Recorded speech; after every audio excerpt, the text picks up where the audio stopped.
the blue sheets, please do so.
Let's see. So, Oscar, if you can turn your camera off while you're not speaking, but the because at the moment you show up on the big screen up here.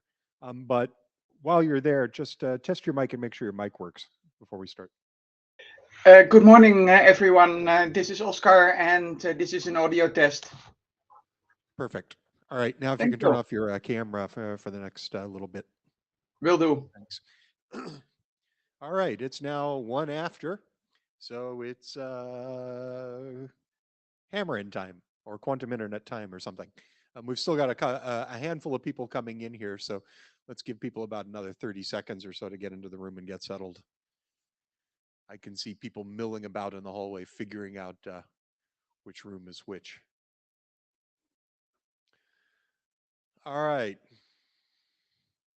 Welcome to QIRG, the Quantum Internet Research Group meeting. I am Rod Van Meter. I'm one of the co-chairs of this meeting. I am in Shenzhen in person. My co-chair, however, is not. Wojtek, say hi. Hi, everybody. I'm Wojtek, the other co-chair. Yes, so we have a pair. All right, so let's get started. Let me run through the chair's slides here. So first off, this is Monday morning, so it behooves all of us to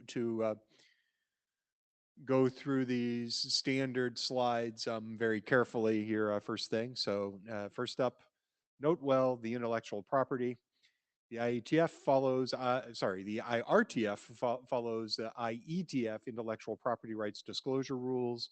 By participating in the IRTF, you agree to the following processes and policies.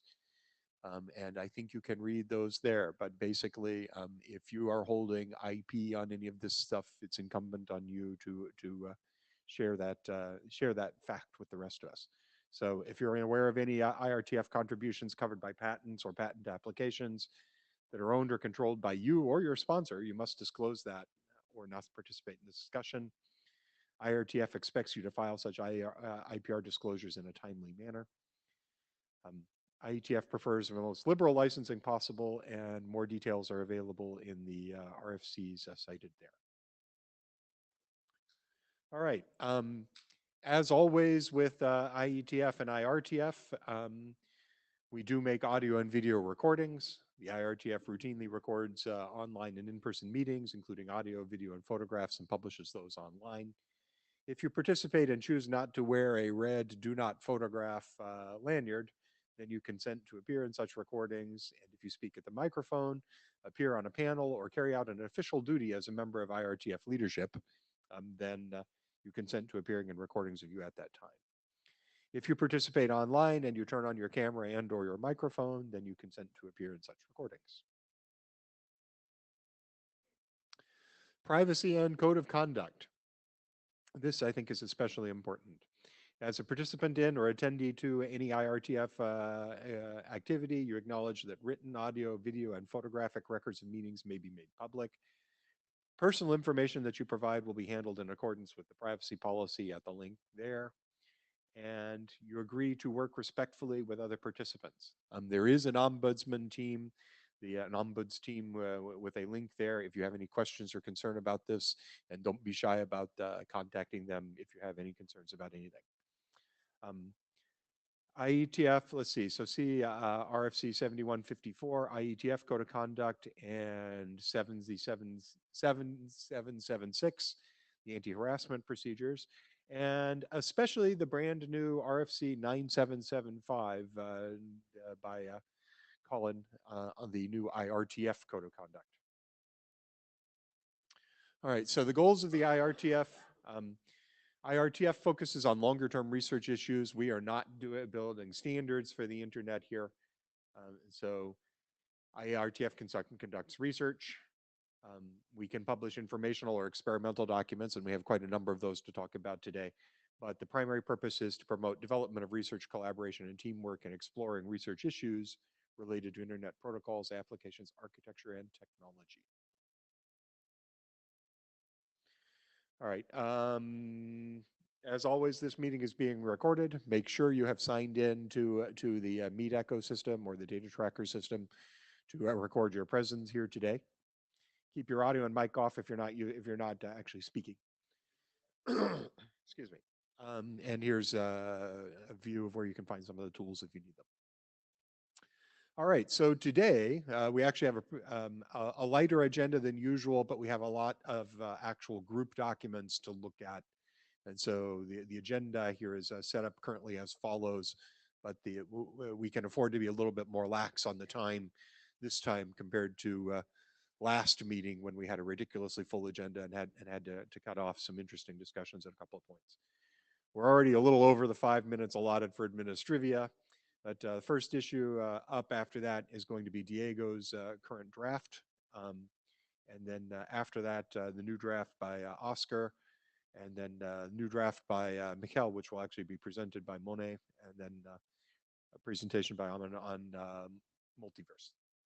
So document status. We have published 2 RFCs. We have 1 internet draft that has been adopted by the RG, and we have 4 active individual drafts. Actually, I think we now have 5 as of about 10 minutes ago. So the status of the current active ones. Diego Lopez is the first author of a multiplane architecture proposal for the quantum internet. It was adopted by the RG, by QIRG, following the Montreal meeting. We'll have a presentation on that today. It's coming up in a moment. Draft by the University of Pennsylvania team, Quantum FWM Control Protocol for Optical Environments. The document itself has not been updated since October, and so the current draft is scheduled to expire in May. I did actually exchange mail with the authors yesterday. They say they are actively working both on the system and on the document, and they expect to actually update the internet draft. They have no presentation today. Vander Venter, RFC 9583 clock sync is not a valid quantum internet application. This appeared in the data tracker at the end of January, and so it's a very active draft. It has been discussed on the mailing list. This will be the first time it will be presented in front of the group here today. So by all means, listen and contribute to that conversation. Then Angela Serra Cacciapotti and Marcello Calefi have the quantum native architectural tenets and philosophy for the quantum internet, which is also due to expire in May, has not been updated yet, but they have promised an update to the document coming soon, and expect to appear in person at IETF 126 in Vienna, but they're not with us today, so no presentation today. And then lastly, draft Hydroshek QIRG timing physics, timing regimes in quantum networks and their physical underpinnings, presentation today by Monet Tokuyama. And I think that's it. So any comments or questions on the agenda before we move into the presentations?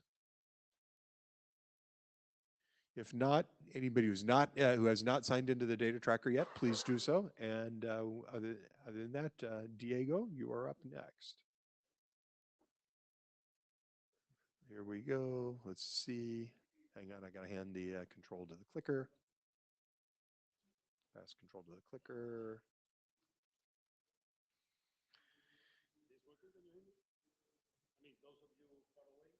Doesn't seem like the mic's on.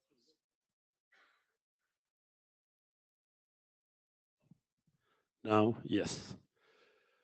Okay, this is an update on this the draft that we made some time ago.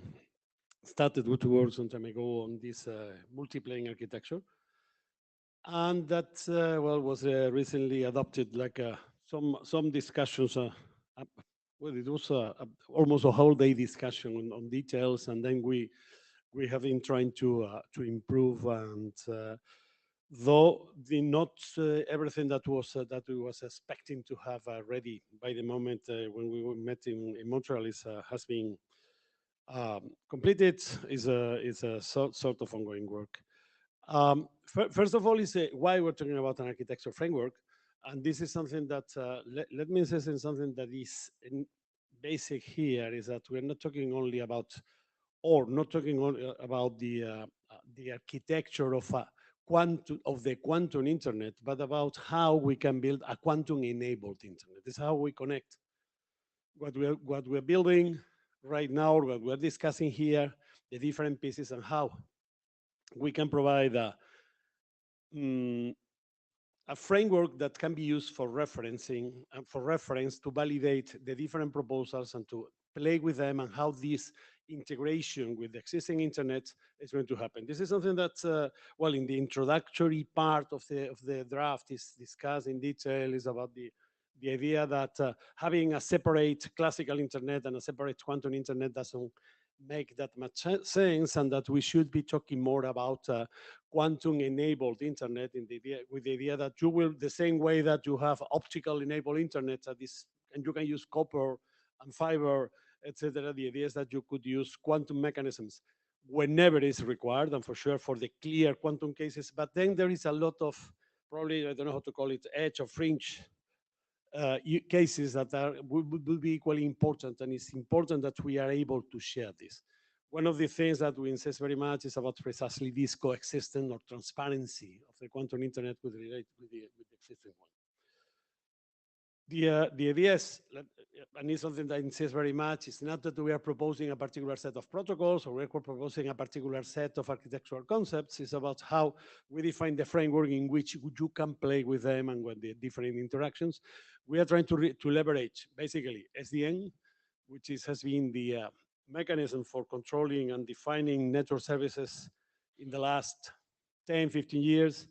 And well, try to leverage to some extent the previous experience we have with QKD interfaces, infrastructures.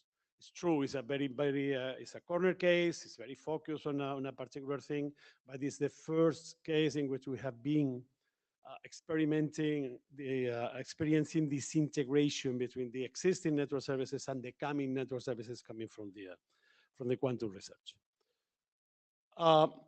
So, as Rod said, we went for an adoption call just after Montreal has been adopted. So no, we changed name. There was my name there somewhere in the string naming the draft.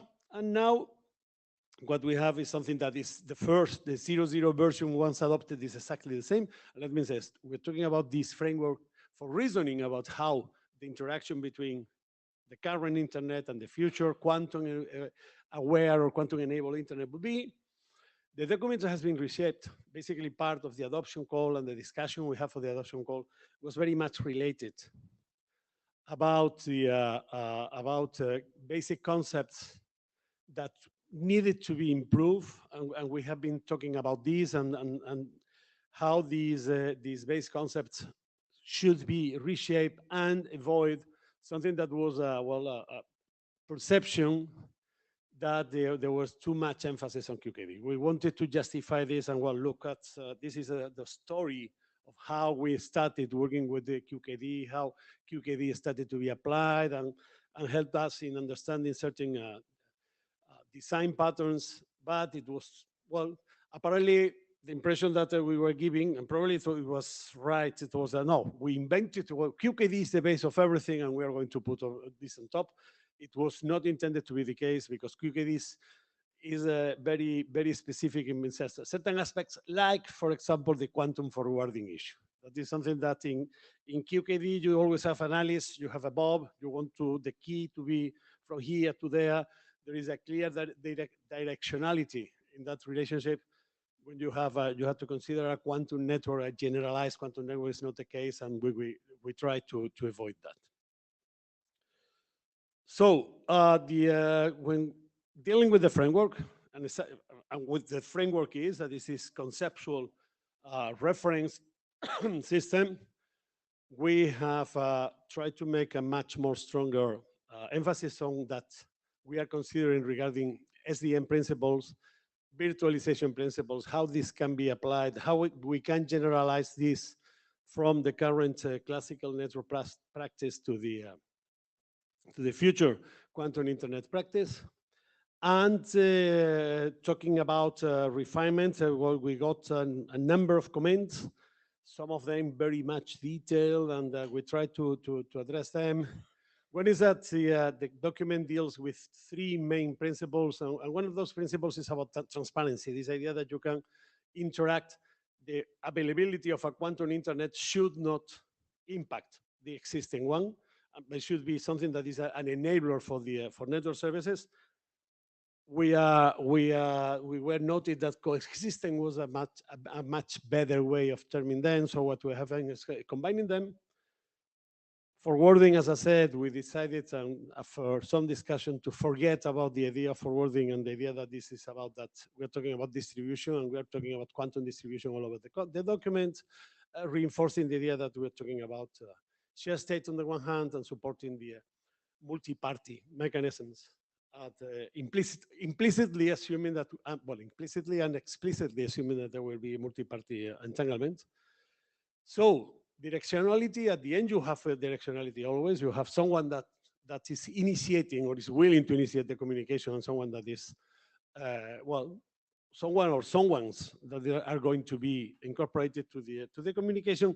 So the directionality now is only limited to who is starting the control actions, who is going to say, I want to start this communication. And we have refined as well the concept of service units. We're talking about service units, think about, and this is something that is discussed in the paper, is about the same concept that is an end-to-end relationship that is providing the service. It's very equivalent in a transport flow in the current internet. Is what is defined by having an IP address and a port, and this IP address and a port on at the other end, and then the network guarantees that there is this mutual relationship by the two endpoints is there. We are talking about, when they're talking about service units, we're talking about precisely those. If you want to call them quantum flows, but we're trying to use a very neutral term, precisely because it's not a flow, it's not directional, etc. And we're trying to invoke the original concept around service units were directional and were by including some a pair relationship. We are trying to generalize it so it considers the multi-party and the non-directionality, and we start considering as well all the challenges regarding the aggregation. How you aggregate when you have pairs is reasonably easy to conceive how you aggregate addressing and how you aggregate mechanisms. When you have many at the same time, is something that is a little bit more complicated. And then we have added as well some link, so some ongoing standards activities, so the document provides some more useful references.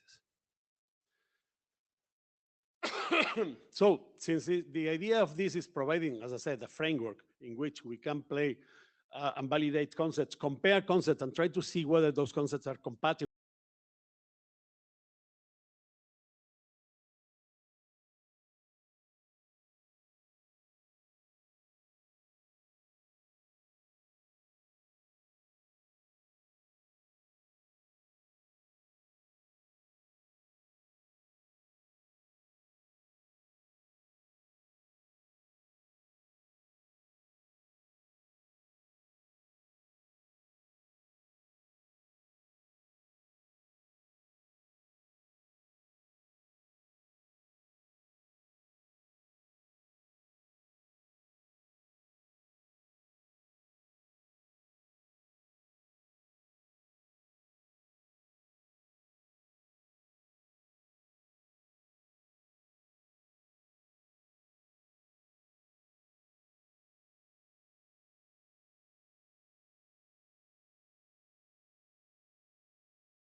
this in mind, we have decided to start the exercise with this list.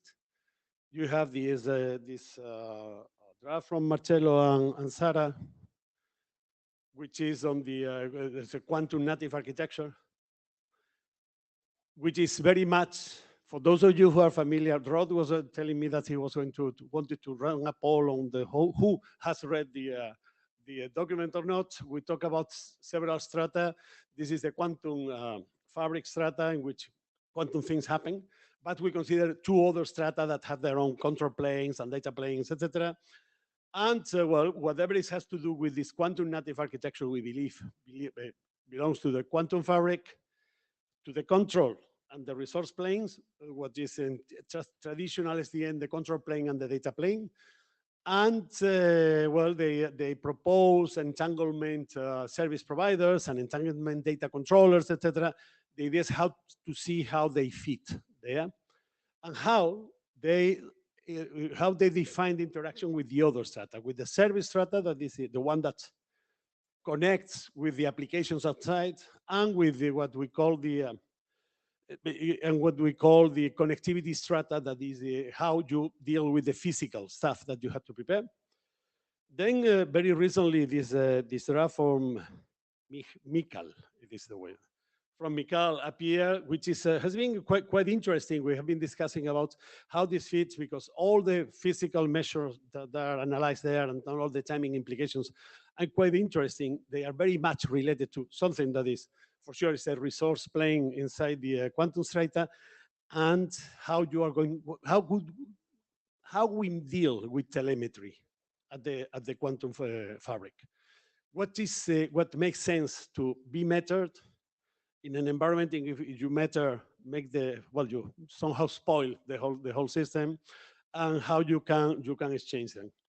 And something that I found going into the document in a little bit more detail, there are some things that have a connection, a very clear connection between what is the classical domain of the establishing the path across the different optical switches and the optical fabric, and the measurements that you want to run on the quantum aspect.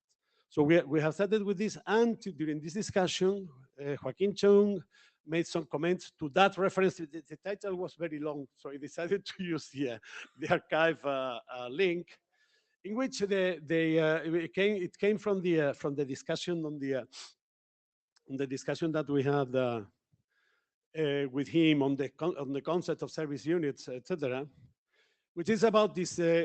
Joaquin was looking at the service units or as some microservices and how they could be applied. This is something that can be extremely interesting if we want to go in more depth with the virtualization patterns, and how virtualization could be useful in the quantum environment, and about identifying orchestration steps. So this is something that is in our to-do list. Apart from that, this very morning, we got a new draft on the architectural proposal that we want to include. It's not included there because according to the rules, you have to reference to whether and some time ago, I ran over this, I had it open, an analysis that is quite curious, and we have some plans about looking at it on P4, the use of P4, the programmable data plane in the quantum environment. So this is something that we'll be considering in the next period. Well, just to finish, what we are doing, well, we are very much focused on this that I call the technology mapping. Is about taking the pieces that we are aware of and trying to fit them and see whether they fit well, how they fit inside the framework, and one with respect to the other. In the connectivity stratum, what we are talking about, the pure physical, which you establish optical paths before you can make any quantum interaction. We are thinking about how we can define quantum, or what we see there that can be used to define or explore quantum aware optical paths. On the quantum fabric stratum, we have the essential problem of the quantum addressing, because until we have something that looks like an address, I would not say even an address, but something that looks like an address, we would not be able to talk about routing. really. Can have intuitions, ideas, but not very much. And what has to do when you have issues that is not a directional environment and is multi-party by nature, etc. What implies when you're trying to aggregate addresses to build routes that scale, etc. And on the service stratum, that it's where probably is the most specific part of this draft, which is the relationship with applications and with the rest of the internet. We are thinking about how service unit, this idea that is the connection, the relationship between any number of entities, sharing state, how we can aggregate them, how we can parameterize them to identify them, and to go for something that is as close as possible to the famous internet 5-tuple of the source and destination addresses, source and destination ports, and the protocol. Looking like that, probably we will be talking instead of 5 things, or maybe we're talking about 25, I don't know, but this is something that we want to, and something that from Montreal, we started a discussion with some people in a couple of universities and companies about telemetry, about how you meter, how you exchange information, how you can make this happen without destroying the whole state, etc. We had an interesting discussion on weak measurements recently on this. And what we are planning is that we have started to consider that we could try to make some practical demonstration of what we have in mind and show how the framework at work, etc., and why this is important, and why it can be used to derive certain properties and ideas, and to do it with the synthetic network environment we have been working for a while, that we have already used for derive some intuitions and ideas, and that we'll plan to bring to Vienna in a few months and have something to show. That's all. Yes, that's all. All right, thanks, Diego. On the so I neglected to say at the beginning that the time I gave was including Q&A, and we're running a little tight on time. But like I said, we have sort of a loose agenda today, so I think we can take an extra few minutes. So if you have comments or questions, please, as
we have to, and the third, if we can find the collaboration with, we had an interesting collaboration with Amazon sometime on QKD and the access to cats. The idea would be to explore this as well. So yes. All right. With that, I think we need to move on. Thank you, Diego. There's still lots. I think we can have a lot more detailed discussions on this because the draft is getting pretty close to the point where we want to start thinking about publishing it. So, Oscar, can you hear us? I saw a video from you briefly. Yes, I can hear you. And if you want, I can even share my screen. Aha, here we are. So I will share the slides from here. Let's see. Oh, well, so you're asking to share the slides. Hang on. Let's see. Yeah, let's just see how things work. Re-ask to share your slides. Click that again. Oh, sorry. This is ask for screen share. Is that correct? Yes, hang on. I'm trying to find the right button to click to make that happen. There we go. Not coming up yet, but here momentarily. Okay, drum roll. Maybe. Hopefully you can see my screen now. We see your slides here in the room. So you have 20 minutes, including Q&A, and let's try to keep it on time for this one because we have actually managed to fiddle away some of our margin. Will do, Rod. And thank you. And yeah, sorry I couldn't meet you in Shenzhen. Hello, I'm Oscar. And the title of my presentation is RFC 9583. Clock synchronization is not a valid quantum internet application. It's a somewhat provocative title. It's about quantum clock synchronization. And during the past year, my colleagues and I, we have looked into a lot of quantum internet applications, quantum clock sync being one of them. And when we studied them, we ran into some problems that we want to share with you. And the purpose of my presentation is to check whether there are other people interested in this and getting the arguments tuned. But anyway, let me get started. First of all, we need to have some terminology, because the first place where this thing gets confusing is with the terminology. So on the one hand, there is so-called phase locking or frequency synchronization, and that is when you have two oscillators, you want to make sure that they run at the same frequency. And this is sometimes called phase locking, sometimes it's called synchronization.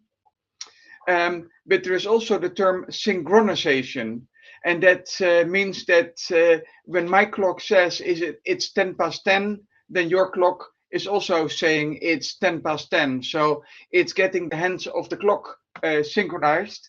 And it's actually this meaning that is used in RFC 9583. So just to repeat, because many people, even in the scientific literature, confuse the one with the other and confuse experiments for the one with the other. So we're talking about time synchronization and getting the hands of our clocks right. So the context that we're talking here is RFC 9583. And this is the beautiful RFC by the Quantum Internet Research Group, in which quantum internet applications are described. And there are many applications, and one of them is quantum clock synchronization. So going into the literature, two ways of synchronizing synchronizations are most popular. One of them is called Einstein synchronization, and that is when Alice sends a pulse or multiple pulses to Bob, and Bob sends pulses back.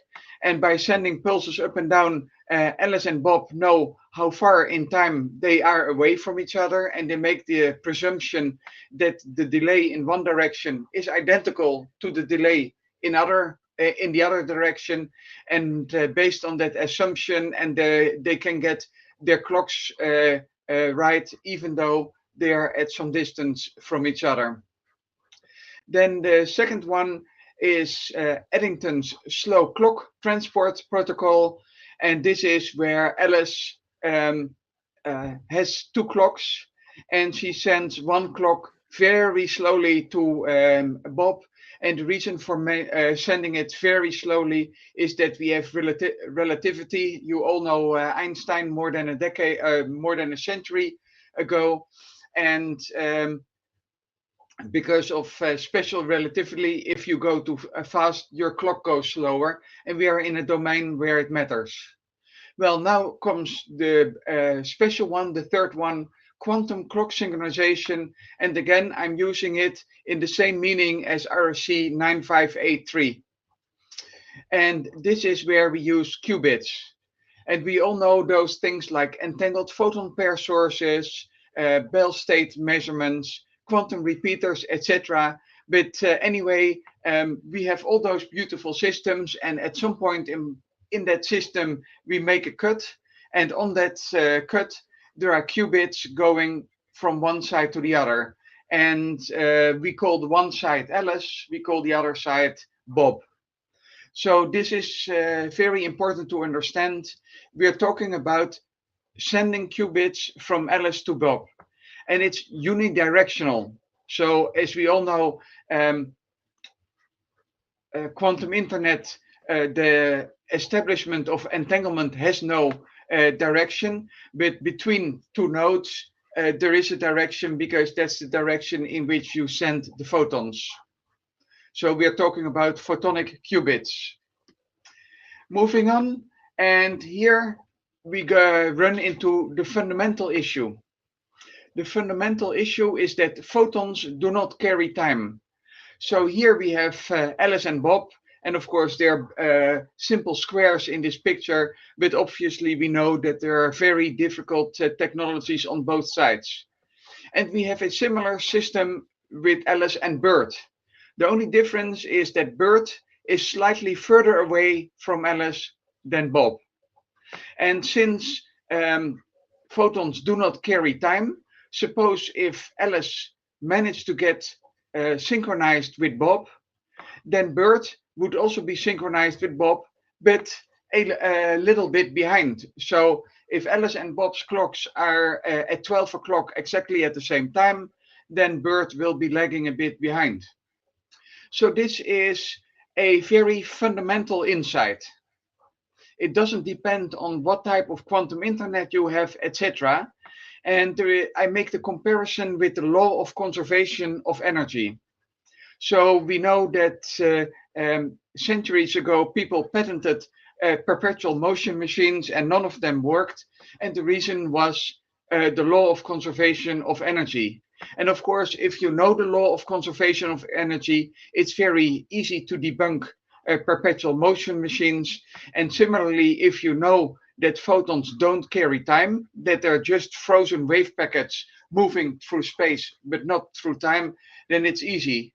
However, if you are not allowed to use that law, then well, debunking perpetual motion machines is actually a very hard thing, because if you can't use the law of conservation of energy, you need to check like, okay, we have forces here, we have levers there, we have the hydrostatic pressure, and etc.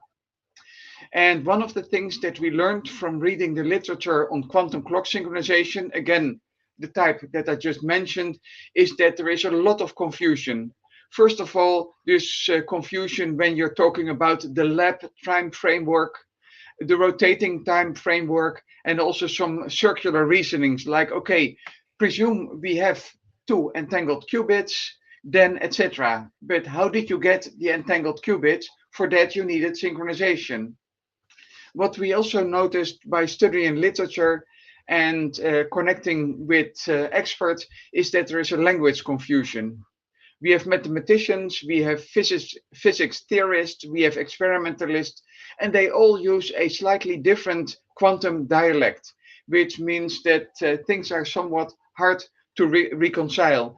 And for instance, mathematicians, some of the work of the RFC refers to mathematical work, is beautiful mathematics, but it's not exactly modeling the physics. And getting already to my last slide, that is about getting scientific consensus. That is really hard in this case because, yeah, I've spoken with some researchers. I have to admit, also in my own organization, and we have a very vested interest in attracting money. And the quantum clock sync is a beautiful use case. And if you believe in it and you can convince your investors, then it will get you money because, yeah, it's such a beautiful use case.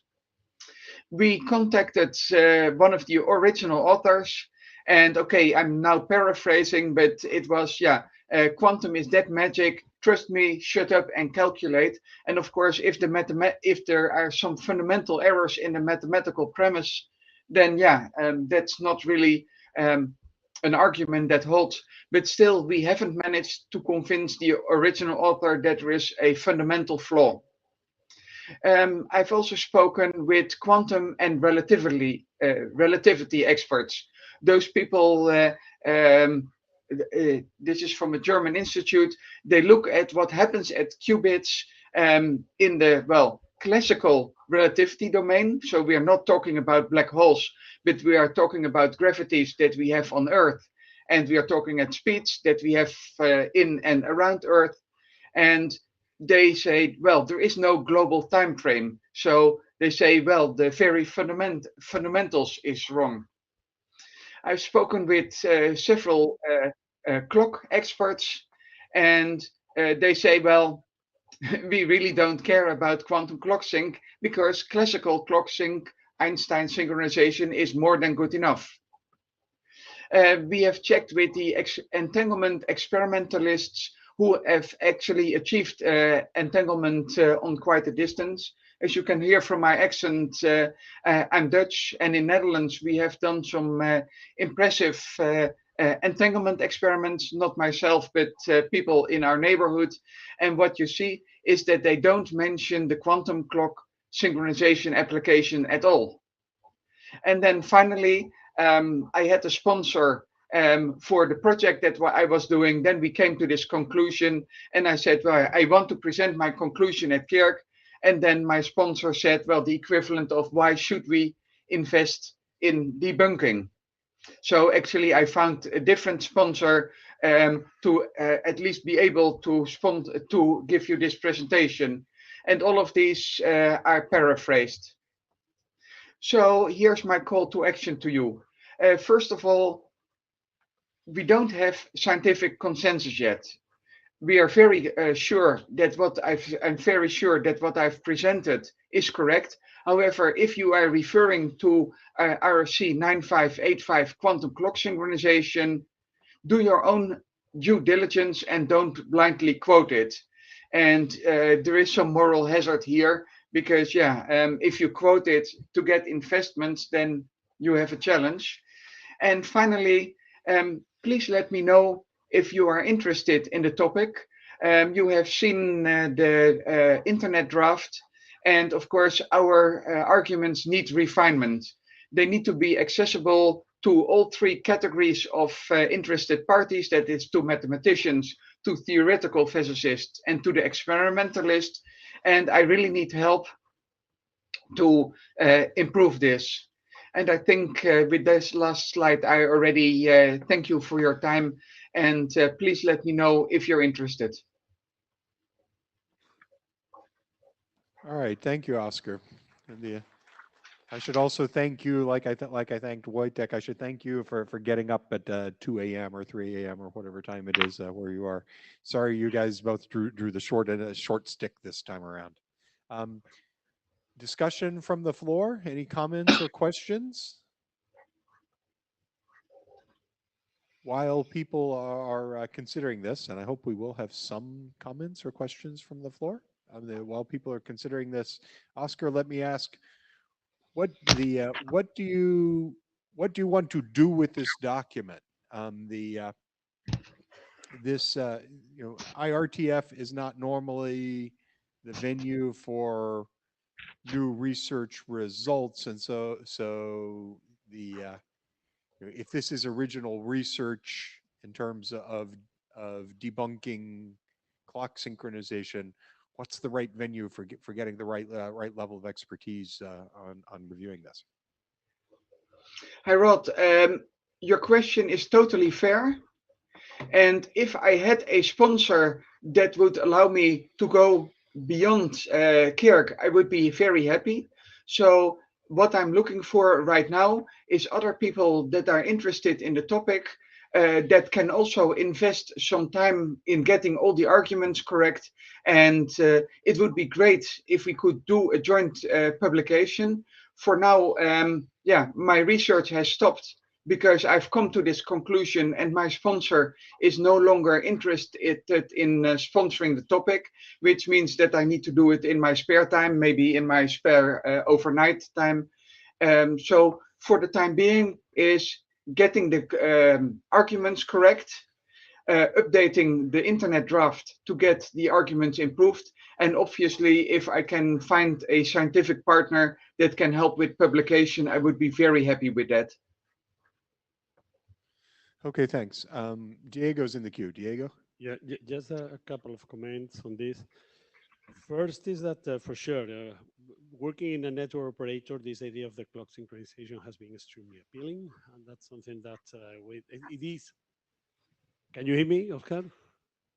Please speak up a bit louder. Okay, so it's curious. My wife is always complaining that I speak too loud, but I will bring her here just next time. No, working in a network operator, the idea of clock synchronization has always been extremely appealing, and this is one in our top use cases or the lowest hanging fruit that we want to consider. In the light of your document, this is something that we have started to talk and discuss.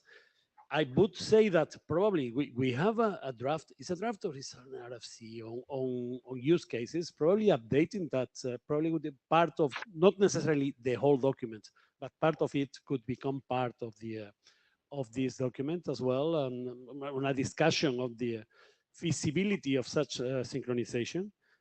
And when you ask for some help, well, I wish I could say I am representing a strong academic partner, but I think I can find someone that could be interested in this. Let me get back home and contact a couple of people, because the implications this have, for example, for this work that we plan to do on the quantum location, etc., is something that probably, because it's based on time as well, and this is something that we have to analyze. Right, Thank thanks, you, Diego. And we have each other's email addresses, so we'll keep in touch. Next up, we have someone in the queue with a Chinese name that unfortunately I can't read. So can you give us the reading for your name? My name is Shen Yudong. Thanks. Okay. I just ask a simple question. I'm curious about the practical implementation of shared personal intelligence. The draft argues that that establishing the measurement basis without already synchronized codes leads to circular resulting. Since the physics seem to require us to know the denied before we can misuse it. So how do you create experimental demonstration actually know this delay in advance?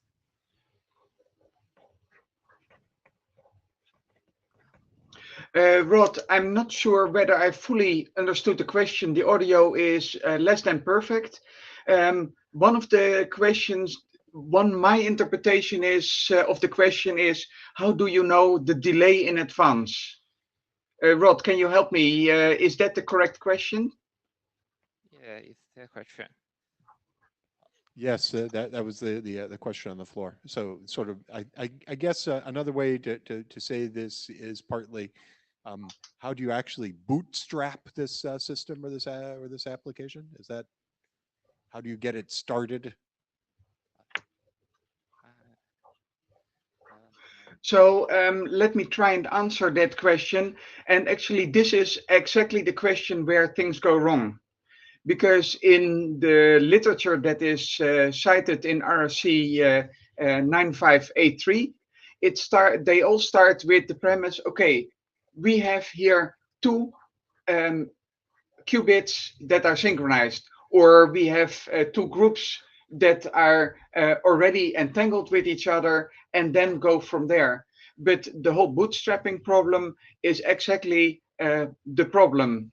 And this is where we get the circular reasoning. I hope that this addresses the question. No, I'm not that the question. So so that's not not quite the question you were trying to ask. You were asking something else. No, no. We do need, by the way, to go on. We've got about 40 seconds left. Okay, okay. Thank you. Thank you for your ask. You can ask questions in the chat as well, and hopefully Oscar can answer them in the chat. I know Oscar is paying attention to the chat tool. Okay. Yes, I and was- I will post my email address in the chat, so please email me. Okay. All right, we got about Thank you for your ask. we got about 25 seconds left. Oh, let's see. Wojtek's got his hand up. Wojtek, you've got 19 seconds. That should be fine because I have most of your remark as a chair. Oscar, this is a bit of a request from me. You call this the RFC 9583 clock synchronization, whereas I believe what you're actually referring to is a referenced from RFC 9583. Could I ask you to please make that clear, because otherwise you're implying that RFC 9583 is proposing some clock synchronization, and that kind of reflects on the document we have output as a group. I request you to correct that, and maybe you can then state this is the reference used in RFC 9583, but please do not call it RFC 9583 clock sync. I have made note of that, and I will call it RFC blah blah blah referenced clock sync. Again, because I'm sorry, but like you're kind of implying that RFC is coming, that this is coming from the RFC, and it really is not. I understand that your motivation is coming from the RFC, but you're referring to a piece of academic work referenced from that RFC. Wojtek, let's take this bilaterally. I think I understand what you mean, but I really want to check with you if I'm going to implement it correctly in the next version. Okay, sure. Let's do that. Thank you. All right, with that, time to move on. Monet, you're up.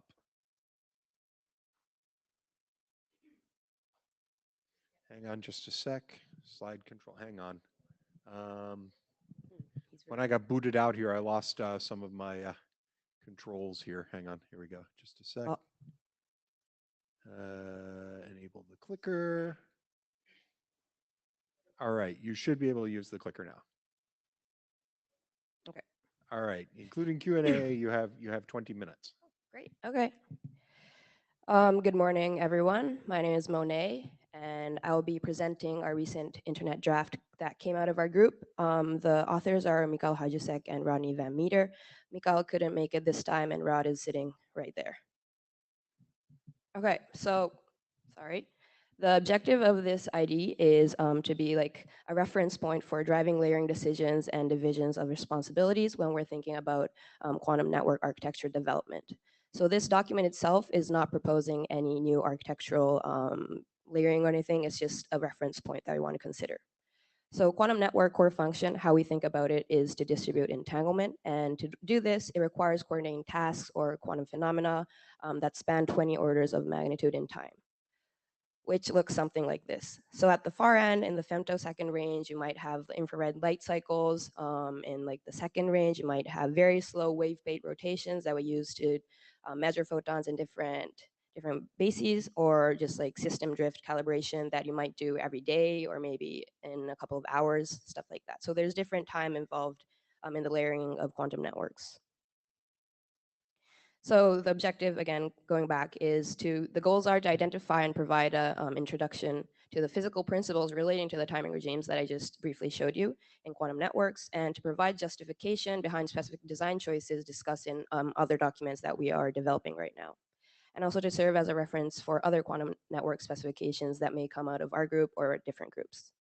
The goals, again, are not to provide architectural decision-making or detailed physics derivation. However, there is quite a lot of physics or equations in the document, so sorry about that. Talking about the other documents in our group, this is like a screenshot from our not public or private repository, which we hope to make public very soon. But we're working on some specific nodes, such as EPPSs, which are entangled photon pair sources, or measurement nodes, or BSA nodes, stuff like that. Also, recently, or this morning actually, we just uploaded the network architecture specification document, which is a proposal of network architecture for our group. I think you can check that out in the data tracker. But anyway, this timing regimes document is here to serve as a core reference for all of these specific node types or different architectures when we're considering how we want to layer stuff or what we need to consider as time. Okay, so I'm going to walk through slightly the summary of the timing regimes in the document. This document is structured like starting with the most stringent timing requirements, and as we progress through the document, it goes to least stringent ones. We can categorize the timing regimes into stuff like this. So the most stringent ones are related to the quantum optical path, like interference of the photons, and also like detectors related to measuring the photons, stuff like that. Then we have the classical hardware, which is like switching optical switches or measurement basis selection. And then we have software components, which are just like supporting the overall network and holding it together. Okay, so this is the same image of like the spectrum that I showed you earlier, but color-coded with this categorization. So this is not necessarily like architecture layering or anything. It's just like showing you where the timing regimes lay in like technical, like, is it like the physical part or the software part, stuff like that, just to give you an idea where it comes from. So the layering is not due to time. It's not like the shorter time or the femtoseconds to the picoseconds is like a certain range or anything. Everything is just like mixed together. Different technologies, like the physical part, also might be related to like the timing regime in days, but also in femtoseconds. So just to give you an idea where everything lays. Okay, so for the people who may not yet looked at the document, I'm going to walk through some of the timing regimes just to introduce you. So the first one, the most timing stringent one, is the interferometric stabilization. So as I said earlier, the core function of a quantum network is to distribute entanglement. And to distribute entanglement, we would perform a protocol, in a sense, called entanglement swapping on photonic qubits. So essentially what happens here is two photons coming from different nodes meet at a device called a beam splitter. And at the device, the two photons get interfered. So for this interference to happen in such a way that the entanglement swapping protocol is successful, the photons would need to be indistinguishable. So some properties that make the photons distinguishable are the polarization of the photons, the spectral modes, temporal modes, arrival times, stuff like that. So you can think if the two photons, which are wave packets, have a different shape, which is induced by the spectral amplitude functions, or for instance, the central frequency of the wave packet could be different, then you will be able to distinguish two photons from one another, which is not what we want. Also, even if the shape of the wave packet is the same, if they don't arrive at the same time at the meeting point, that will give you temporal distinguishability, so you can tell one from another, the early one from the late one, which is not what we want. So to put that more clear, photons are light. They travel at a constant speed. So if they are at different distances relative to the beam splitter, they won't arrive at the same time. So the two photons, for the interference to properly happen, have to arrive at the beam splitter at the same time, which will give us good visibility, which is a measure of how well the interference actually happened, and which is also related to how good or the quality of the entanglement you get as a result. So for instance, if the photons are apart like this, you're not going to have good interference. You're going to have poor visibility, which leads to poor entanglement or sometimes even no entanglement at all. So to fix this, what we do is we use a device called optical delay line, or in our group, we call it ODLs, to adjust the timing of the photons. So this device, basically it's a box with a mirror inside of it that can be controlled by a motor. So you can adjust the position of the mirror, which eventually changes the length of your optical path. So when we use this for the interferometric stabilization, we have to calculate the time or the needed delay for the wave packet to overlap, the time to communicate necessary information to the optical delay line device, and also the time to reset the optical delay line, stuff like that. Another one moving forward is the detector timing windows, the second timing regimes. So for ideal single photon detector, which we use a lot in quantum networks, it will generate an electrical signal after absorbing a photon, and actually only after absorbing a photon. But however, in the real world, it's not always that case. Well, first of all, we have to make sure that we're using the right spectral range detector that can detect the photons we're using in the network. We have to think about the detection efficiency, the recovery time, the dark count rate, and time and jitter. So ideally, you'll have a photon arrive to the detector and you'll generate electrical signal in real time, but there is some jitter that could happen, which could mess with the overall stabilization and like the interference of your photons. So that's also another timing regime we have to consider. Moving forward, also measurement basis selection. So in quantum networks, sometimes you want to monitor the quality of the entanglement you have. And we do this by performing some processes called state tomography. So what we do here is basically we measure the photons in many different bases. How we provide that basis selection is by combining two different types of wave plates in different configurations. So what we do is we literally rotate the wave plates to change the configuration, and we just keep the photons going, and we just have a detector at the end, and we measure them in different bases. So this rotation, as you can imagine, takes some time. If a human being is doing it manually, it's going to take maybe seconds to minutes. If we have a machine, if it's like a really expensive one, maybe it could be milliseconds. I'm not sure, but usually it's probably on the order of seconds. So this also takes some time, and we have to consider this. Another one is optical switch control, which might be quite straightforward. So the two timings you might want to consider here is the switching time and the propagation time. So the switching time is the time required to configure the switch from like cross to bar. The propagation time is the time required for the photon to actually travel across the switch. So you can imagine if the photon is still in your switch and you're like switching it around, you're going to lose that photon or something bad is going to happen. Like if a train is on the tracks and you like, switch the tracks midway, something that is going to happen. So it's like that. Depending on the technology of the switch, the time does differ. It could be like on the order of kilohertz to gigahertz, but again, there is some time related to this. Okay, so finally, the last part is the software task. I just kind of bunched them all together for the people who have read it. You might realize that this part is still under development. We're working on it. So this is just all overall composed into this slide. But basically the software tasks are the overall background and control software holding together the quantum network. It's like the normal software processing tasks that you might be familiar with as a IETF person. But yeah, so the time regimes here that we're considering are like a pre-configured event-driven tasks, like events being like photon emission, or urgent non-synchronized critical tasks, application level tasks, and background tasks. So I have mentioned it slightly, but the pre-configured event-driven task might be something like when on the event of a photon being emitted, we have a pre-configured FPGA or something that encodes like a quantum error correction code to something, or we're not quite sure, but an event that triggers something is already pre-configured in a device. Application level could be like connection setup or real-time processing, post-processing, or connection teardown. The background could be like link monitoring, routing table updates, and also maybe just like security monitoring, stuff like that. Okay, so with that being said, that's like just the summary of the timing regimes, but the main discussion here is the future prospects for this document. I think the document is still on version 0.0, but we're trying to upload the another following version of this by adding figures and changing equation formattings to make everything prettier. If you guys can help with the figures, because we have quite a lot of pretty figures, but we're not yet sure how to actually upload them, which is a problem. But anyway, for the actual content of this document, what we're thinking of is adding different type of wave packets to the timing regime. So wave packets, for people who are not familiar, is basically photons. You can think of them as like a literal packet of a wave. But the shape of the packet and like the size of the packet differs by the technology that is used to emit this photon. So for instance, right now we're focusing in the document, you can see that we're focusing on Gaussian shaped wave packets, but with different technologies such as ion traps or maybe neutral atoms, the shape of the photon and also the length does differ. They might be non-Gaussian and they could be like super long. For instance, from this paper, you can see that there's like photons in like the kilometer range. Like, yeah, that kind of sounds weird, but please go check this paper out.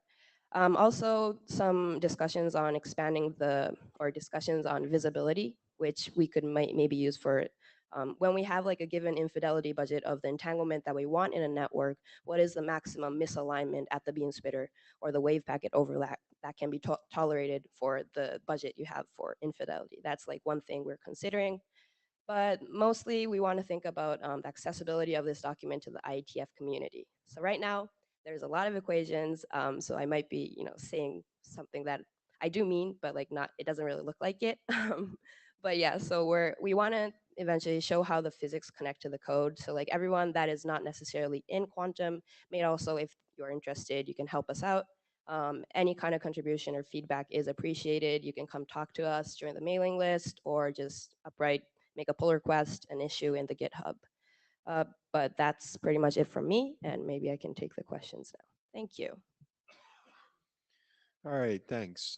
Comments, questions, complaints, criticisms, Don't criticize. arguments, agreements, advice, banter, burble, bicker, brouhaha?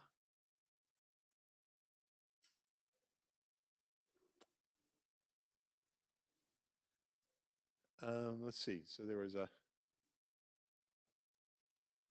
yeah. So as Monet mentioned, the draft is still in the -00 stage right now. We've been trying since Data Tracker reopened yesterday to get the -01 uploaded, and we're using cram down RFC plus GitHub Actions, and it's failing on getting the figures uploaded, and we don't know why.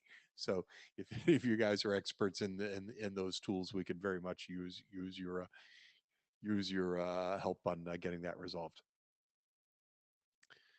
Comments, questions? Yes. So you should be able to in the data tracker. You should be logged in there. There's an icon to raise your hand. Can you raise your hand? There you go. There you go. Now go to the mic.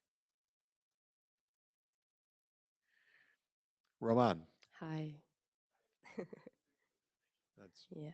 that's not on. Yeah, you might want to turn it on. Just like slide it up. There's a switch on the top of it there, right there. Pull that toward you.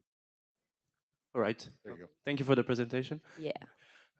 So maybe you mentioned it, and I'm sorry if you already said it, but the evaluation of timescales at the quantum level, like how do you expect it to be dependent on the technology used on the nodes composing the network? Like, do you expect to provide recommendations that would allow to build like a software stack or a network stack independent of the technology used at the single node level? Or is it too ambitious? I'm not quite sure if I interpreted your question right, and author is sitting right here, but I'll try to answer that. So different technologies. So for instance, if we're using single photons emitted from an SPDC source, then we have like a different size of a photon compared to like a photon emitted from an ion trap. So depending on the technology you use, like even if the network overall architecture is the same, you might have different like literal requirements for the protocol to be like you have to work in this time frame rather than this time frame, or maybe you have to have a different type of optical switch. And like everything, when you are designing your actual physical network, regardless of the architecture, there might be different design choices that you will make for the specific timing requirements. So it's a protocol working with SPDCs, maybe it might not work with the same exact protocol with a photon emitted from an ion trap, but you might just have to adjust the time like in that sense, or just any kind of like decision requirements. You want to know how much time it is to actually specify a number of being like, okay, you have to work in this regime. is kind of what I was thinking. Do you want to add something, Rod? No, it seems fair. Okay, it seems fair. Thank you very much. Thank you for the question. Other comments, questions? Do we have someone online? I don't see any. I don't see anyone else in the queue here. Diego was gesturing as if there was someone online. Okay. I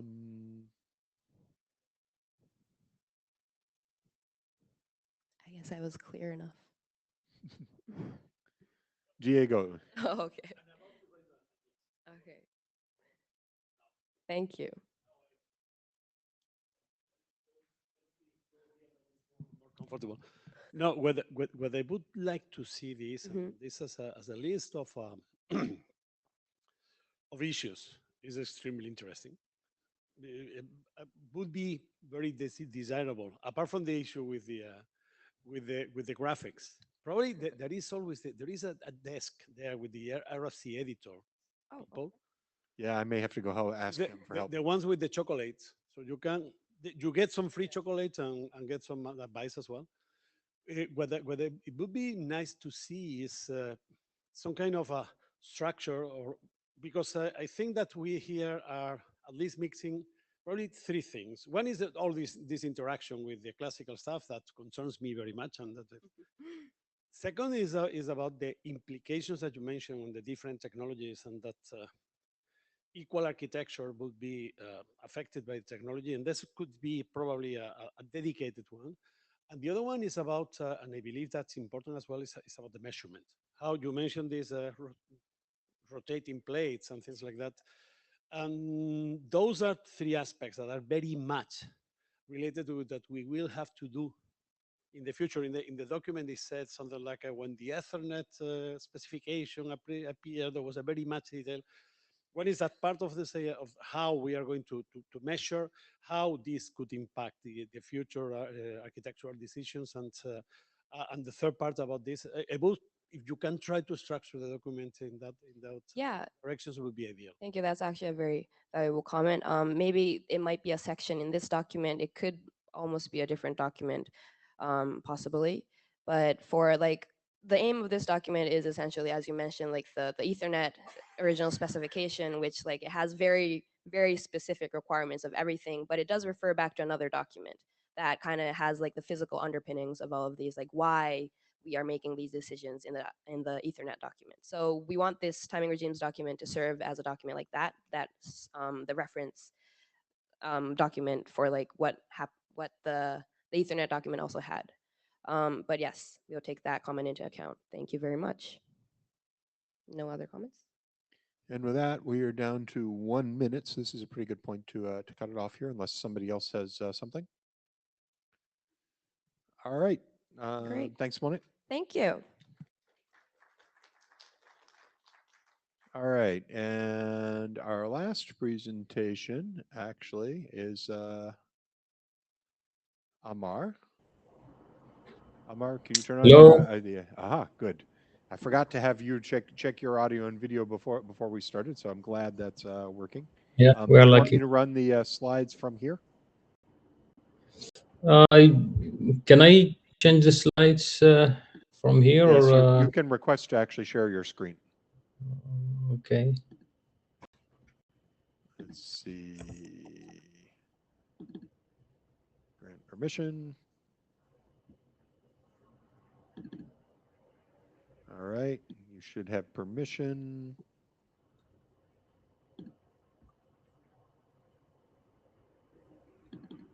Not popping up.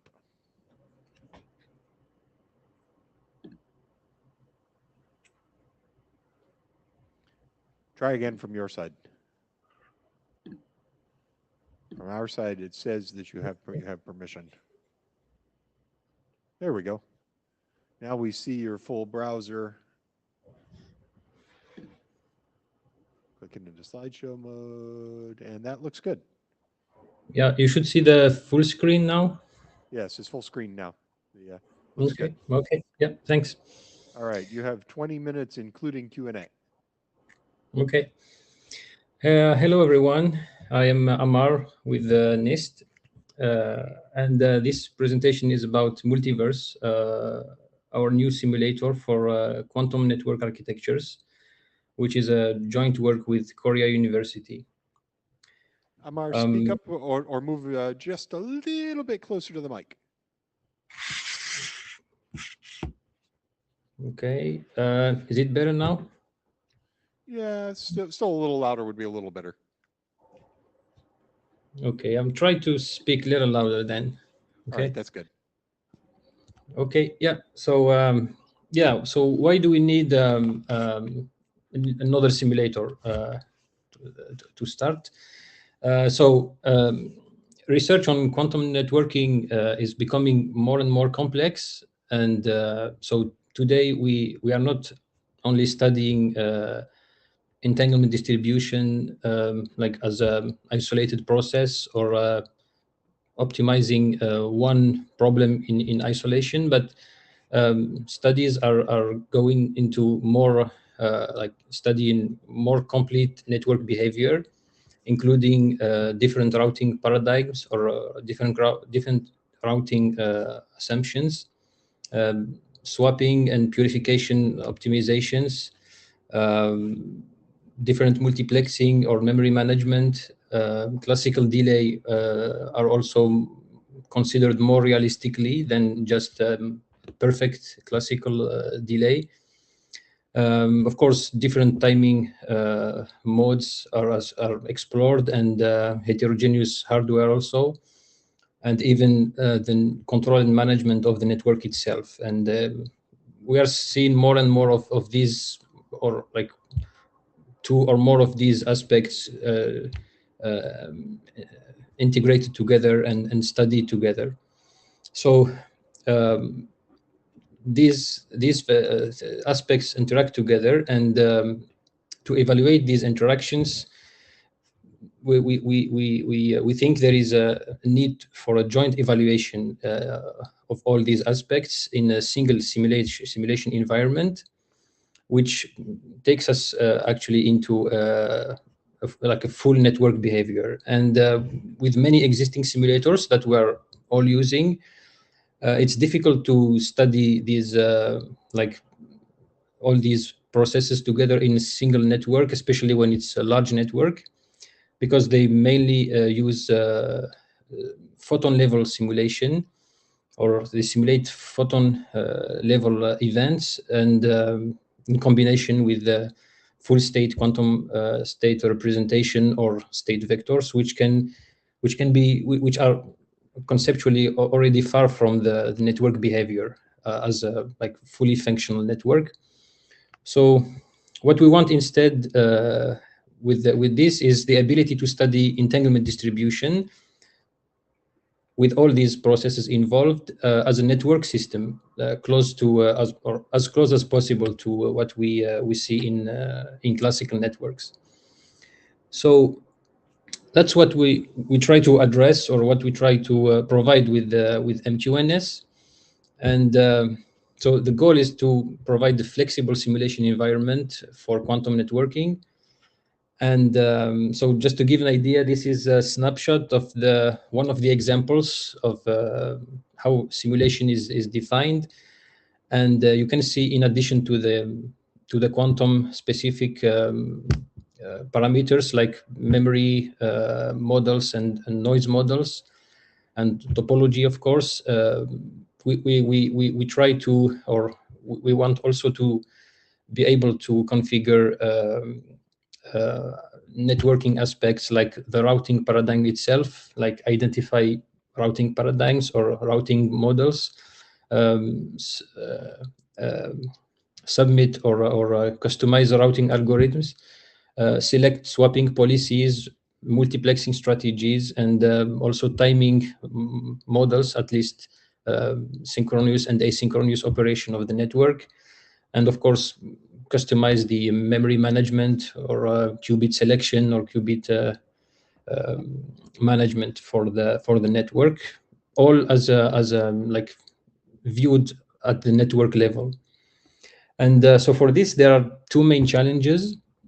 at least that we can cover today in this presentation. The first one is, as I said, the photon level simulation, which is combined with density matrix and state vector representation is very slow when we want to simulate large network and complex networks. And the second challenge is, of course, in this field, the lack of technology maturity and the lack of uniformity in the processes or the protocols or standards, which is fine. It's not an issue on itself, and it's the purpose of groups like QIRG. So it's fine, but it's still a challenge when we want to come up with a design that provides this kind of abstraction for network.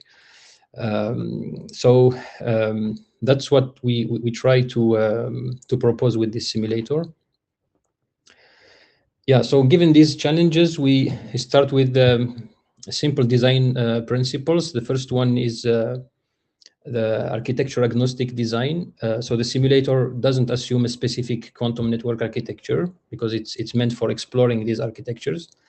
The second one is protocol stack agnostic also. So we don't adopt or enforce a specific layered model, and we may not even require a layered view of the architecture or of the network. And instead, we try to identify and define network functions that can be combined and customized into different architectures. Yeah, and the third principle, which we also try to enforce, is the realistic abstraction, and use only realistic abstractions. Unlike many simulators that we use, we try to avoid abstractions that don't correspond to real network components, either hardware or software components. And instead, so the simulator models the interaction between nodes and coordination. So these design principles, what they allow us, so they allow the simulator to support different types of networks that we can identify, or that we can easily think of from the different literature, from different research, from centralized control to distributed protocols, reactive or proactive routing, connectionless, and so on. So as I said, for the network functions, these network functions reflect common components that are found in the literature, in the research, like entanglement generation, which I put here link layer just as an anchor, but it doesn't mean that it's specifically link layer component. But in every network architecture or entanglement routing study, there is always the EPR generation, for example, between two nodes, in the case of EPR. There is also forwarder, or maybe another term would be more appropriate, but there is this entity that makes decisions based on routing instructions to provide the end-to-end entanglements. There is a memory and its management, and then, of course, purification and swapping, and there may be other, of course, functions depending on the hardware technology and the type of networks.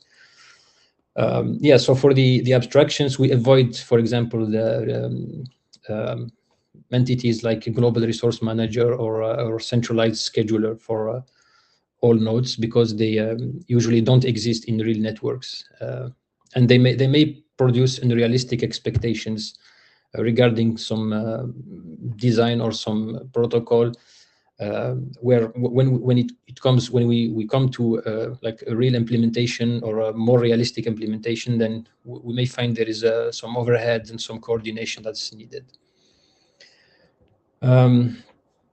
So one important design choice in the simulator to make it faster and more flexible is the modeling of entanglement generation. So if we simulate every photon attempt, in the simulator, then the simulations will quickly become very slow, and so they become slow when the network grows. So instead, we use analytical models for the physical and entanglement generation. And in these models, the simulation time can skip ahead directly to the successful event based on the probability of success and the time duration. So this preserves the correctness of the behavior to some abstraction, of course, and I will show that in the next slide. So yeah, preserves the some correctness without needing to simulate every individual attempt, which saves us some time and makes it more scalable, as we see in the figure, compared to a simulator that uses single photon or photon level simulation. So yeah, for abstractions, still in the entanglement generation modeling, so we use abstractions like Werner states and Bell diagonal state. Fidelity, it can be either predefined initial fidelity for the pairs that are generated, or the simulator also has a small calibration simulation that's run once to estimate the fidelity of the link, and then it's reused for the other pairs generated. And for this, there is an event scheduler that's responsible for the physics. So yeah, we use a scheduler only in this case, which is for the quantum phenomena that don't need to be coordinated classically, so they happen naturally. So that's the only aspects where we try to keep the some kind of scheduling of events. And yeah, so we validated this with at small scale for now. Yeah, so we validated it against models and the simulation for single link and one repeater chain.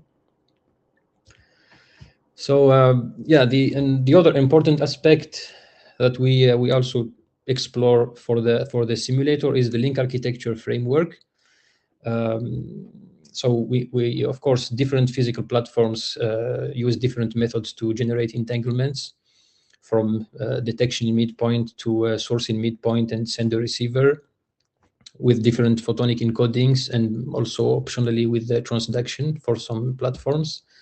So we try to include this common abstraction in the simulator to represent these different architectures. And in the framework itself, for each link architecture, the entanglement generation is modeled based on the success probability of a single attempt, the duration of a single attempt, and also the age of the qubits at the heralding time. So when the nodes are aware of the entanglement and they can start using it at the network level, there is this age of qubits that depends on the link architecture. And we are building some sort of framework to provide uniform abstraction for these link architectures. And yeah, it can also be extended to multipartite entanglement in the future. Another important aspect is the life cycle of each qubit inside the node. And so the simulator uses a final state machine that tracks the different states of the qubit, from the raw and free qubit to the qubit that's consumed and released, going from purification and swapping conditions. And this is where all network functions and coordination happens through the network, from entanglement generation to swapping, purification, multiplexing, and even the routing decisions or routing paradigms, which really differ in the aspects of when entanglement or when routing decisions are installed and when they are taken, with respect to when entanglement are generated and purified and swapped. So this unified life cycle, so we try to coordinate everything around this. So in such a way to capture some common life cycle for the large set of architectures. Yeah, before concluding, yeah, I think MQNS can support several efforts that are currently being discussed in QIRG, in which we are also involved more or less. For example, for the quantum native architecture, it can be used to explore the architectures, including quantum addressing and quantum native control plane. It can also be helpful or useful to study in the multi-plane architecture, especially to explore interfaces and APIs between the quantum data plane or forwarding service and control service and management functions. And finally, the last or before last draft about timing regimes, which was just covered. Two directions can be envisioned here. One is to use the simulator to update the network, the link architecture framework to enforce the timing regimes identified in the draft and in the discussion, to enforce it for different assumptions and different platforms. And the other direction is from the simulator, by modeling by exploring different architectures and different routing paradigms, also get results that can inform on the timing regimes for the software aspects and the slowest aspects of these timing operations. And that's why I wanted to introduce MQNS here in this group. I think it can serve as an experimental platform for evaluating quantum network architectures and protocols in relationship with all these different efforts that are being here in the group. To conclude, the simulator is openly available. I will share the repo and the main paper in the mailing list or if you reach to me. Mostly we have included the set of examples, and we are still expanding them, that show its capabilities and what you can customize and how you can play with it. So the entry point is these examples. We have also some ongoing and planned ideas. One of them, which we are actively working on, is the support of external control and management. So you can bring your own controller or NMS and use the simulator as a virtual network or virtual environment to control this, to control the networking aspects or the network layer. And currently these network functions interact. So you have to code their interaction in some sort of new component to try a different protocol or different architecture. But maybe a dynamic composition of these functions can be interesting. So we can just define specification of the architecture, and then the composition can be made by the simulator. So just an idea that we didn't start exploring yet. And another also aspect interesting is to be able to explore the quantum native control plane beside the classical one, so we can have a better understanding of how it compares, and and what are the pros and cons of each one. Yeah, I think that's all I have for this talk. Thank you. All right. We are actually pretty close to 20 minutes here, but since we actually have some time, we can take some Q&A here in the room or online. Winston is in the queue. Winston, you have to turn the mic on. Somebody turned it off. Hello. There you go. Right. It's okay. I'm quite short. Right. Okay. We all are compared to Diego. Yeah.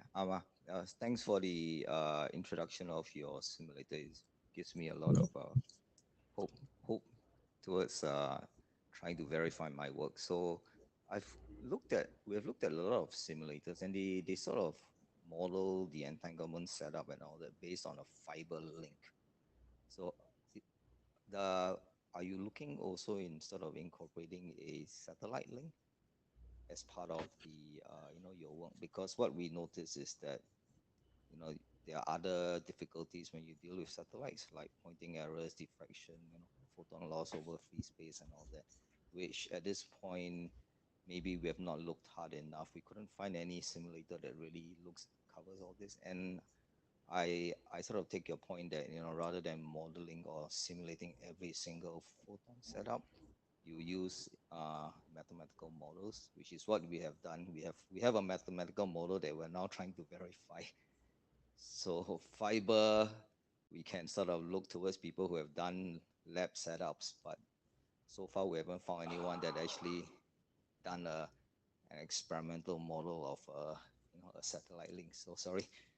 So to cut things short, I mean, are you or has your model sort of looked into a satellite entanglement setup over a satellite link yet, or will that, if not, will that be in the future?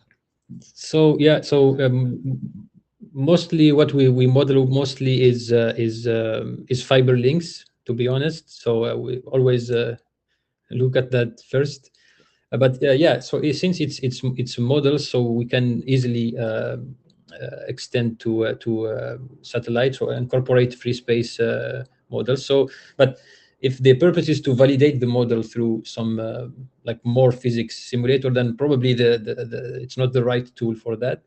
But if the purpose is to start building something more evolved based on these links, then yes, it's probably through modeling it can be extended to that. Okay. Yeah. And then like, are you open to like contributions or like to Yeah, what sure. you're Yeah, trying to do? Because like some of the simulators out there are like closed.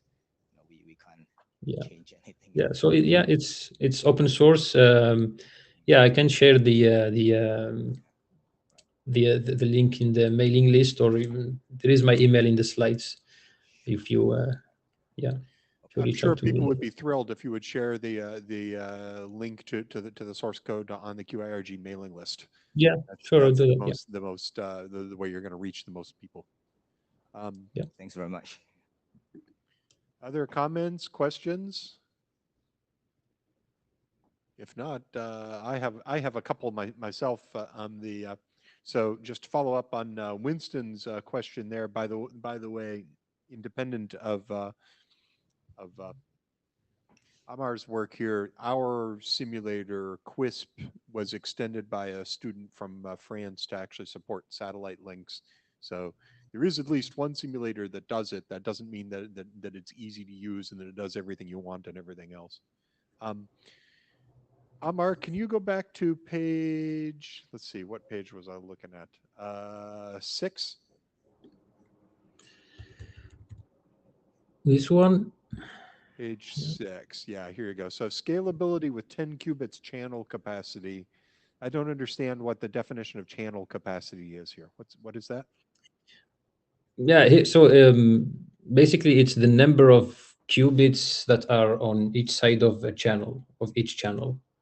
So it's So it's 10 the qubits. number of buffer memory qubits at each end of the link. Yeah, so yeah, so it's the number of qubits or the number of entanglements that are like that can be generated in a short period of time, assuming some multiplexing. So it's not usually it's either one or more than one. So in this case, it's 10 qubits. So you use the same channel to generate entanglements and store them in those qubits. Yeah, so it's like a buffer. Yeah. Yeah, so your last bullet point on this slide scales to hundreds of nodes where photon level simulators become impractical.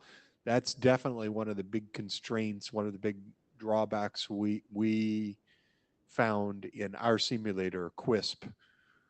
the original design for it was for nodes with memory, and so the expected trial rate was on the order of tens to hundreds of kilohertz. But we're now trying to actually use it to model sources that generate entangled photon pairs at as much as a gigahertz, and that's just, you're right, it's impractical. So we've talked about dramatically re-architecting that to do something kind of like what you're saying here, which is rather than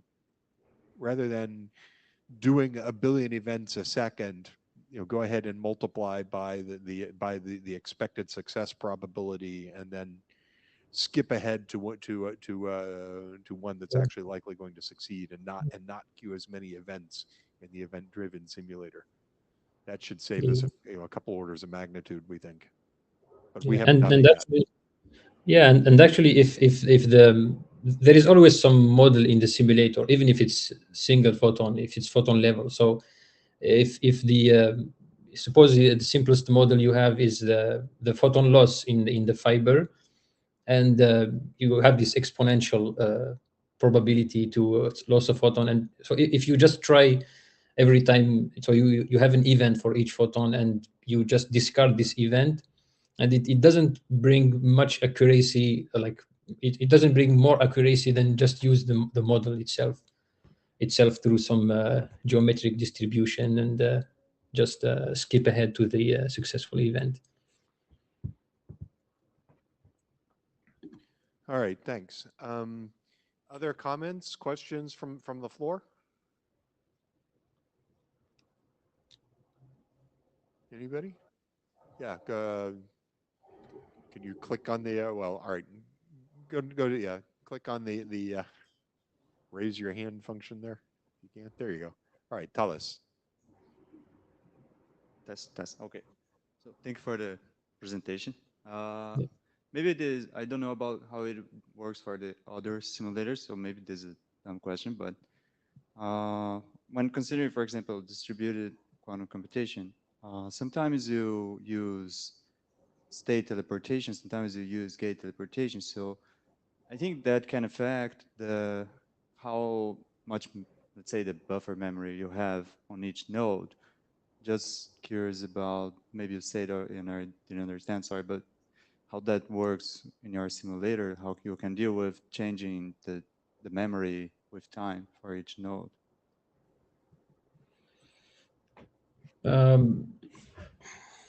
So can you be more specific on the use case, at least? For example, when you use gate teleportation in distributed computation, as far as I understand, you can keep the same amount of memory, but when you use state teleportation, sometimes you will need to, as far as I understand, you need to exchange the switch. Sometimes they differ between this link memory that you have available for established entanglement and the computation memory which you use to interact with to actually do the computation of the quantum circuit you want to implement. And then it is can affect the amount of memory you have, for example, available for entanglement with time. So how does the simulator deal with, can you deal with this dynamic memory size?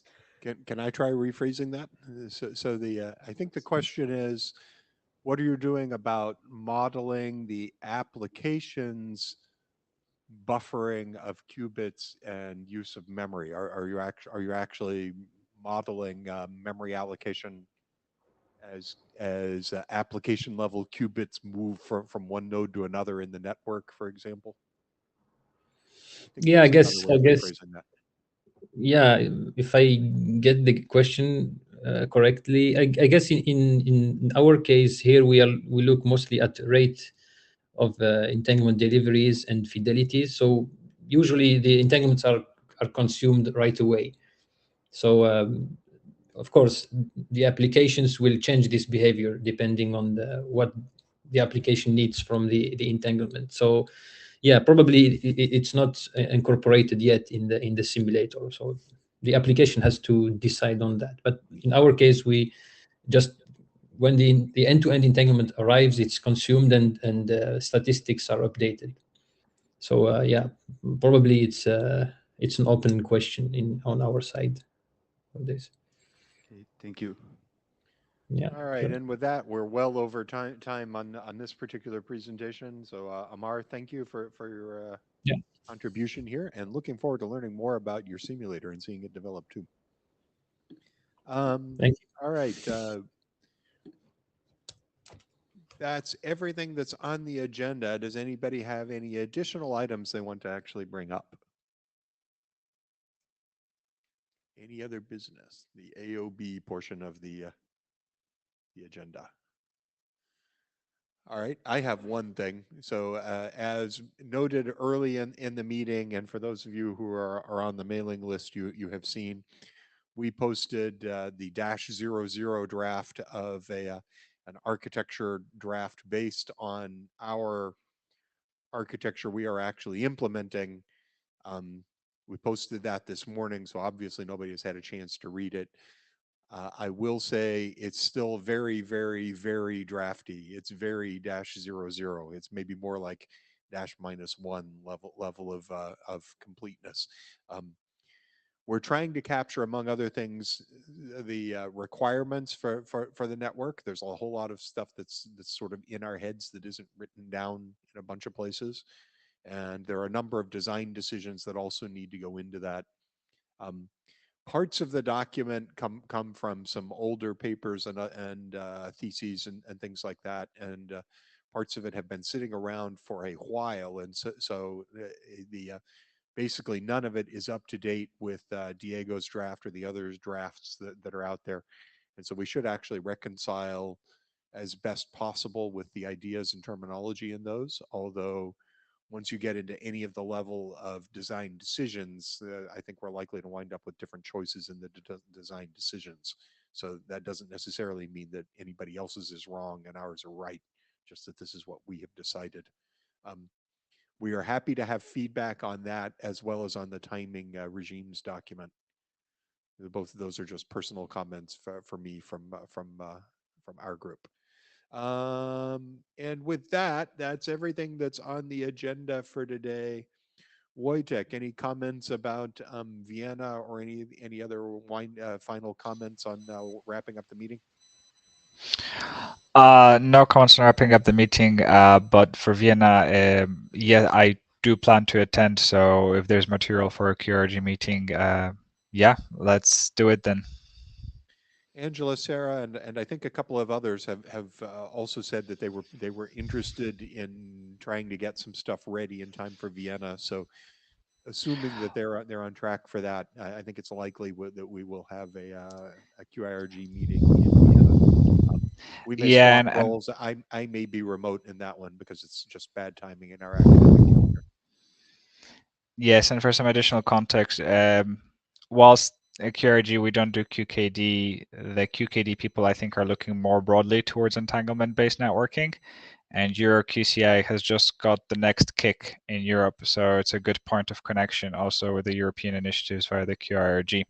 So I will see if I can actually pull some people from the EuroQCI community into our community as well and have a connection established. Ooh, that would make for a very tasty meeting, and that would encourage me to do my best to actually get there in person too. Yeah. With that, if there's nothing else, I think we are done about 7 minutes early, and so everybody have a good week here in Shenzhen, and we'll see you in Vienna.